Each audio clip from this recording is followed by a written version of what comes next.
యూదులు పాత నిబంధనలు ఉన్న పండుగలు మరియు ఆచారాలు అవన్నీ కూడా ఎందుకు జరిగిస్తారంటే రక్షకుడు రానే ఉన్నాడు అని సూచనగా వాళ్ళు చేస్తూ ఉన్నారు.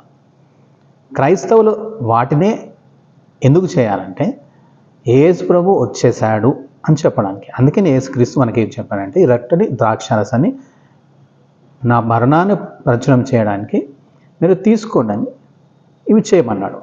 వాళ్ళు చేయడానికి మనం చేయడానికి అవే చేయడానికి కొన్ని కారణాలు ఉన్నాయి. రావాలి కాబట్టి వస్తున్నాడు కాబట్టి ఏవైతే చేస్తారో అవి మనం చేయకూడదు. వచ్చాడు అని నిరూపించడానికి మనం చేయాలి ఏం చేసినా. అదే మనకి యేసు ప్రభు చెప్పాడు వచ్చేంత వరకు చేయమని. సాల్వేషన్ ఆర్మీ అనే కల్ట్ వారు మరణాన్ని ప్రచురం చేయకుండా రొట్టెని ద్రాక్షరసాన్ని వాళ్ళ సంఘం నుంచి తీసేశారు.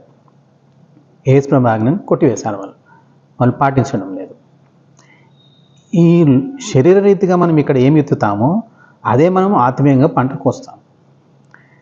ఆత్మీయంగా మనం కోయాలంటే ఇక్కడ ఈ లోకంలో శరీర రీతిగా మనం ఏదైతే జరిగిస్తామో అదే ఆత్మీయ రీతిగా మనం అక్కడ పంటని కోస్తామని మనం తెలుసుకోవాలి.